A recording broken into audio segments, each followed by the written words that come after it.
गंगा हवामहे प्रजानान्त्वा प्रजापति गंगा हवामहे निधिनान्त्वा निधिपति गंगा हवामहे वसुमहं अजाने वर्तमान। एक लंबा दौर गुजर चुका है शिक्षक बनने की कोशिश में। शिक्षक बनेंगे क्योंकि शिक्षक ही बनेंगे, तो हमें शिक्षक ही बनना है। वैसे अगर ये शिक्षक बने भी तो वैसे शिक्षक होंगे जिन्हें बिहार में द्वितीय दर्जे का शिक्षक माना जाता है। 36 की उम्र को छू चुके 2 बच्चों के पिता जितेंद्र कुमार ने इसके लिए कम जद्दोजहद नहीं की।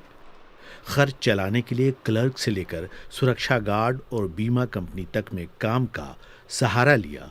फिर भी बीएड के अलावा हमने और भी केंद्रीय पात्रता परीक्षा जो होता है जिसको सीटेट के नाम से जानते हैं, इसके अलावा अन्य राज्यों जैसे Jharkhand TET, Rajasthan TET, MP TET हमने पास किया है। हार्डवेयर होता है हमारा जो चलता है, कुछ पूजा पाठ आ गया, कुछ होम ट्यूशन या, लेकिन इसी पैसा को जो है देखिए इवन कि हम चाय भी नहीं पीते हैं, इस तरह का भी कोई मतलब आदत नहीं है।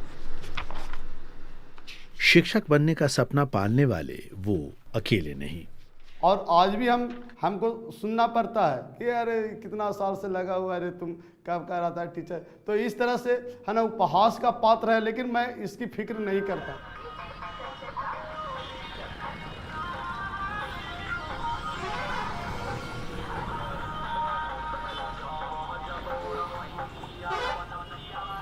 शादी भी हुआ था कि जॉब हो जाएगा, वो लोग भी सोचे, तो पत्नी को भी लगता है कि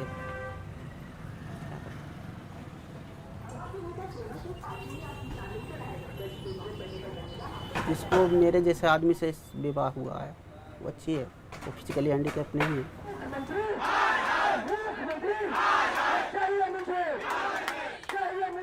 पटना गर्दनी बाग का धरना चौक, अगस्त का शुरुआती हफ्ता, जब शायद बिहार में सरकार के फेरबदल की जो तोड़ जारी थी, तब शिक्षक पात्रता परीक्षा पास कर चुके दर्जनों युवक बहाली की मांग को लेकर विरोध प्रदर्शन में जुटे थे। बिहार सरकार प्राथमिक विज्ञप्ति को रोक के रखी है, वो विज्ञप्ति देना नहीं चाह रही है। हम लोग को लगातार पिछले 3 सालों से इस विज्ञप्ति के लिए आंदोलन पे आंदोलन करना पड़ रहा है। स्कूलों में छात्र और शिक्षकों के अनुपात के मामले में बिहार, गुजरात, उत्तर प्रदेश, पश्चिम बंगाल जैसे राज्यों के साथ सबसे निचले पायदान पर है।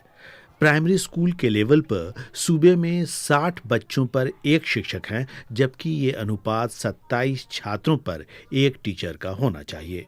राज्य के स्कूलों में कम से कम 2 लाख शिक्षकों की कमी है। शिक्षकों की कमी से दूसरे राज्य भी जूझ रहे हैं। यूनेस्को की एक रिपोर्ट के अनुसार भारत में 10 से 15% स्कूल वैसे हैं जो 1 टीचर के बलबूते चलते हैं। गोवा और तेलंगाना में ऐसे विद्यालयों की फीसद 16 है। बिहार में शिक्षकों की बहाली का 7वां चरण शुरू करने की बात सरकार ने कही है। हालांकि ये आसान न होगा, क्योंकि बहाली का इंतजार कर रहे अभ्यर्थियों के मुताबिक सरकार की पॉलिसी ही दोषपूर्ण है। कोई सेंट्रलाइज चयन सिस्टम नहीं है और पूरी प्रक्रिया हर बार नए सिरे से शुरू होती है। फिर से फार्म डाला जाएगा, वो फिर से ऑनलाइन है। इस बार तो सेंट्रलाइज तरीके से डालना है, जिस डिस्ट्रिक्ट के लिए अप्लाई करना है उस डिस्ट्रिक्ट में डालिए, और वैसे मेगा। लेकिन नियोजन निकाय पर फिर छोड़ दिया गया है, फिर नियोजन निकाय ही नियुक्ति देगा, फिर बंदरबाट होगा उसमें। ये उस तरह से बनाया जाता है कि जैसे 12 में जो पास 17 में पास है, एक बार बनाते हो धीरे धीरे करके खाली होता है, उसके बाद भेजा जाता तो कोई बात नहीं। फिर भंग नहीं हो जाता है। अब 6ठा चरण भंग हो गया, अब निकल जाएगा 7वां चरण, तो 7वां चरण में फिर से आप नया फार्म भरिए। अंजनेया शानू पटना हाई कोर्ट में वकालत करते हैं। उनसे बातों के बीच अंदाजा होता है कि बहाली में देरी सिर्फ सरकार के कारण नहीं है। तो पटना हाई कोर्ट में ढेर सारे रिट्स शिक्षकों के द्वारा फाइल किए जाते हैं, शिक्षक संगठनों के द्वारा फाइल किए जाते हैं। रिक्रूटमेंट में ट्रांसपेरेंसी के लिए होते हैं। रिक्रूटमेंट में अगर किसी को गलत तरीके से छांट दिया गया है तो लोग कोर्ट्स का दरवाज़ा ठकठकाते हैं, कोर्ट्स आते हैं। उसके अलावा सैलरी के लिए, सैलरी में अगर किसी तरह की त्रुटि है, सरकार उनकी बात नहीं मान रही है, तो फिर वो कोर्ट जाते हैं। ये पिछले दिनों हेडमास्टर और हेड टीचर की जो बहाली हुई है, उसके सेवा शर्तों की वैधता को चैलेंज किया है बिहार के शिक्षकों ने। बहाली की मांग को लेकर जहां एक तरफ नारे बुलंद हो रहे हैं, वहीं शिक्षक की नौकरी पा गए टीचर्स को व्यवस्था और नियमों से शिकायतें हैं। तनख्वाह में तो बहुत फर्क है। हम लोग शुरुआत में कोई शिक्षक बनता है तो 20-22 हज़ार सैलरी उठाता है, वहीं अगर कोई रेगुलर टीचर शुरुआत में करेगा तो अभी ये में कम से कम 45-50 हज़ार रुपये उठाएगा वो शुरुआत में। और अभी सरकार हम लोग पे इतना मर्सी की है तो हम लोग 32-35 हज़ार तक गए हैं, और रेगुलर शिक्षक जो हैं 70-80 हज़ार रुपये सैलरी उठा रहे हैं। ये योजना और थोपा गया जिसको हम कहते हैं नियोजनवाद लाने का सरकार का अर्थ ये था कि जो एक वेतन में हम एक आदमी को खटाते हैं, लोगों की बेरोजगारी का फायदा उठा करके उसी वेतन में 4 आदमी को खटाओ।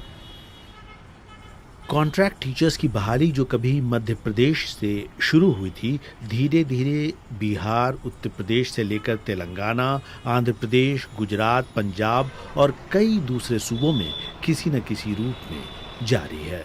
सुप्रीम कोर्ट ने भी बिहार नियोजक शिक्षक बनाम सरकार के मुकदमे में परमानेंट और टेम्पररी शिक्षकों को अलग अलग श्रेणी माना और समान काम समान वेतन की दलील को नकार दिया, यानी फैसला शिक्षकों के खिलाफ हुआ। शिक्षक अब राजनीतिक दबाव बनाने की कोशिश में है। लेकिन तेजस्वी जी ने अपने घोषणा पत्र में प्रमुखता से टॉप 5 में हम लोगों को रखा है, तो उम्मीद है कि उनकी सरकार बनी है, वो हमारे साथ बेहतर ट्रीट करेंगे और हमें हमारा राइट देंगे। अगर वो नहीं देते हैं तो हमारे लिए सारे लोग बराबर हैं।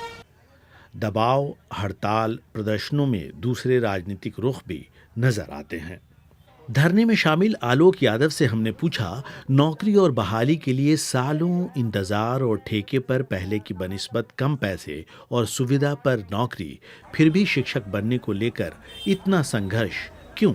केंद्र में मोदी गवर्नमेंट आती है 2014 में, उसके बाद केंद्र में जो रोजगार का सेक्टर था, रेलवे जिसमें सबसे ज़्यादा बिहार के लोग जाते हैं, रेलवे का निजीकरण स्टार्ट हो जाता है। उसके बाद बैंकिंग सेक्टर जिसमें रोजगार घट जाता है।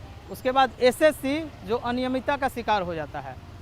ये तमाम सेक्टर जो थे बिहार के लोगों को रोजगार देते थे। क्योंकि बिहार में प्राइवेट सेक्टर नहीं है, रोजगार का जो भी बड़ा क्षेत्र है वो सरकारी क्षेत्र में ही यहाँ के लोग रोजगार पाते हैं।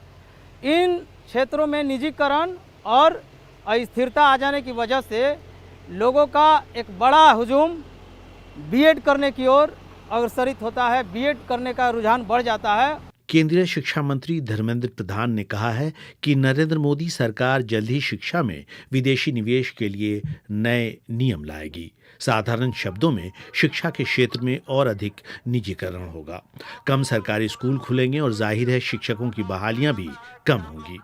शिक्षक की नौकरी की मांग कर रहे व्यक्ति की पटना में पिटाई के बाद ये साफ हो गया है कि इस मामले में बिहार की नई सरकार से कितनी उम्मीदें रखी जा सकती हैं। फैसल मोहम्मद अली, BBC, पटना, बिहार।